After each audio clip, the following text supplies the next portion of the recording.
Assalamualaikum warahmatullahi wabarakatuh. Salam olahraga. Apa kabar semua? Alhamdulillah. Pada hari ini kita akan melanjutkan materi pembelajaran olahraga. Dalam hal ini kita akan membahas tentang kebugaran jasmani. Mohon izin, perkenalkan, nama Bapak Hendra Gunawan, pengampu materi pendidikan jasmani, olahraga, dan kesehatan, yang kalau disingkat menjadi PJOK. Baik, kita akan langsungkan materi mengenai pendidikan jasmani, olahraga, dan kesehatan. Bahasan kita adalah aktivitas kebugaran jasmani. Mensana in corpore sano, itulah slogan yang selalu kita dengar, ya, sering kita dengar, di mana di dalam tubuh yang sehat terdapat jiwa yang kuat. Sejalan dengan dalil yang berbunyi, mukmin yang kuat itu lebih baik daripada mukmin yang lemah. Oleh karena itu, mari kita sebagai manusia yang diciptakan sempurna oleh Allah Subhanahu wa Ta'ala, kita harus memanfaatkan, memaksimalkan, menghargai, dan mensyukuri nikmat yang Allah berikan pada kita untuk bisa menjaga tubuh kita, kesehatan kita, jasmani kita, rohani maupun mental dan spiritual. Aktivitas kebugaran jasmani dalam materi ini mempunyai tujuan pembelajaran. Yang pertama, memahami hakikat dan manfaat aktivitas latihan kebugaran jasmani, mendeskripsikan komponen-komponen kebugaran jasmani, memahami dan mempraktekkan latihan daya tahan jantung dan paru, daya tahan dan kekuatan otot, komposisi tubuh, serta kelentukan otot. Memahami peraturan-peraturan aktivitas latihan kebugaran jasmani. Dan tujuan terakhir dari pembelajaran ini adalah siswa memahami dan mempraktekkan hakikat tes dan pengukuran kebugaran jasmani.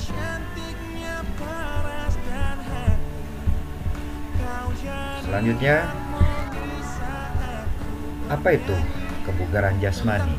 Kebugaran jasmani adalah kesanggupan dan kemampuan tubuh melakukan penyesuaian atau adaptasi terhadap pembebanan fisik tanpa menimbulkan kelelahan yang berlebihan dan berarti. Artinya, kita mempunyai cadangan, ya, dalam tubuh kita, tenaga kita ini yang sangat berpengaruh terhadap kebugaran jasmani, kesehatan kita, ya, dalam melakukan aktivitas ini kita tidak mengalami kelelahan yang sangat berarti. Banyak sekali manfaat kebugaran jasmani. Yang pertama, ini bisa menurunkan berat badan dan mencegah obesitas. Yang kedua, mencegah penyakit jantung. Yang kemudian ketiga, mencegah penyakit diabetes, ya. Kemudian bisa menambah kepintaran, ya. Dan yang kelima, ini membuat anak-anak selalu aktif, ya. Dalam kebugaran jasmani terdapat komponen-komponen, di mana komponen ini merupakan faktor penentu derajat kondisi setiap individu.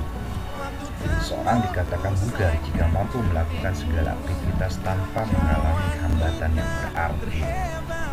Komponen ini ada diantaranya kekuatan, kecepatan, kelincahan, kelenturan, daya tahan, kemudian ada power, keseimbangan atau komposisi tubuh, ya. Dan ini dimiliki oleh kita. Dan untuk mendapatkan kebugaran jasmani yang baik, kita harus melatih komponen-komponen ini. Bisa berupa bentuk olahraga, perorangan maupun grup, ya, atau permainan, olahraga permainan. Bisa juga kita dengan bermain kecil, ya, seperti apa namanya, ujung benteng, ya, bisa juga lubang sodor dan lain sebagainya. Selanjutnya, bagaimana kita bisa melatih aktivitas latihan kebugaran jasmani? Ya, ada beberapa komponen tadi yang telah disebutkan. Yang pertama adalah latihan untuk daya tahan jantung dan paru. Ya, ada beberapa contoh untuk melakukan latihan ini. Di antaranya yang pertama adalah interval training, ya, lambat dengan jarak jauh. Ini ada komposisi latihannya, ya. Yang pertama, lama latihan 60 detik sampai 3 menit. Intensitas latihan 60% sampai 75%. Yang ketiga, ulangan latihan 10 sampai 20 kali. Dan yang keempat, istirahat. Jadi masing-masing latihan itu 3 sampai 5 menit.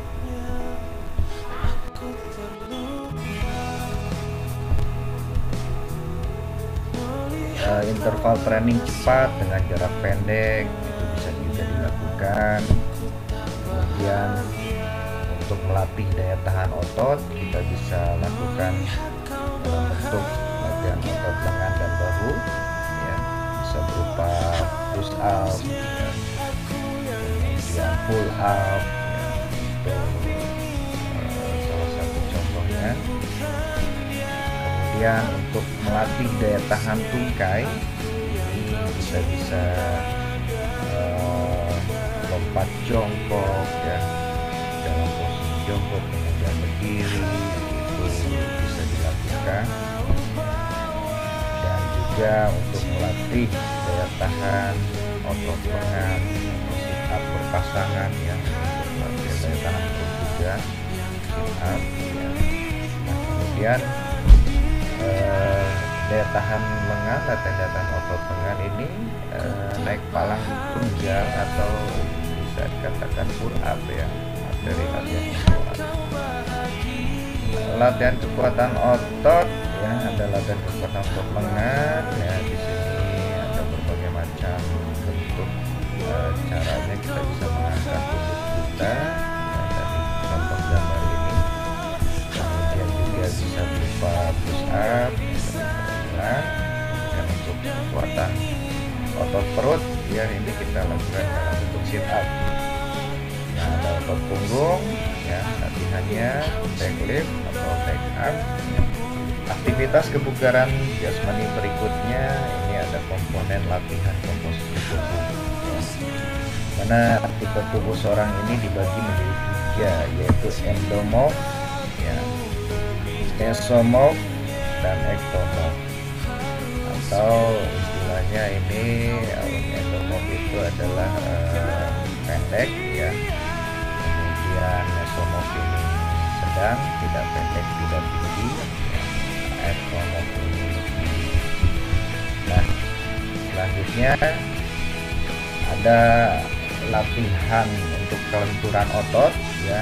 Ini berbagai macam bentuk latihannya, bisa dalam bentuk stretching atau peregangan. Dan stretching pertama dimulai dari bagian atas, ya, ada kelenturan otot leher, kemudian sendi bahu, ya, ada otot pinggang, kemudian ada sendi pinggul, ya, kemudian lutut, ya, sendi lutut kita latih.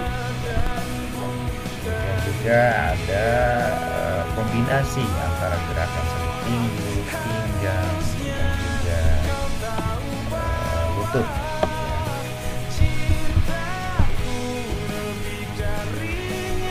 Ada latihan pergelangan tangan juga untuk melatih kelenturan. Dan kita masuk kepada hakikat, ya, selanjutnya tes pengukuran kebugaran jasmani. Ini latihan tes dan kebugaran jasmani ini, dalam proses pengukuran dibutuhkan alat pengukur.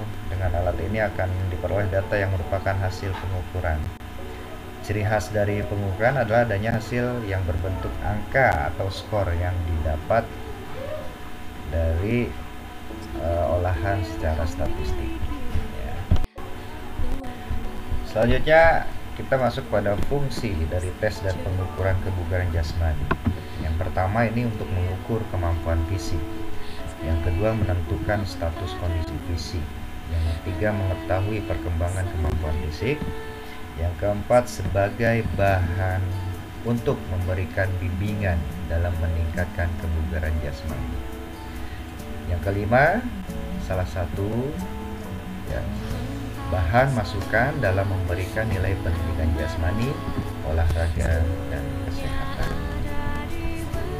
Jadi demikian untuk materi kebugaran jasmani yang dapat Bapak sampaikan. Mudah-mudahan bermanfaat ya. Silakan apabila ada yang kurang mengerti bisa ditanyakan. Terima kasih. Ya, kita Taufiq wal Hidayah. Wassalamualaikum warahmatullahi wabarakatuh.